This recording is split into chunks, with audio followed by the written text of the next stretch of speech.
Hi everyone, so just looking at the oyster, great Pilates exercise to help work that hip strength and glute strength, and just looking at some tips here to help make sure that setup is correct.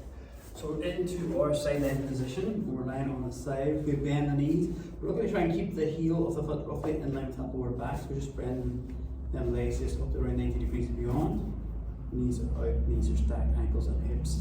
From here, the key thing is about want to keep the hips nice and stacked and on moving, so you can put your top hand on that just to re-emphasize that point and making sure that the hips stay nice and stable.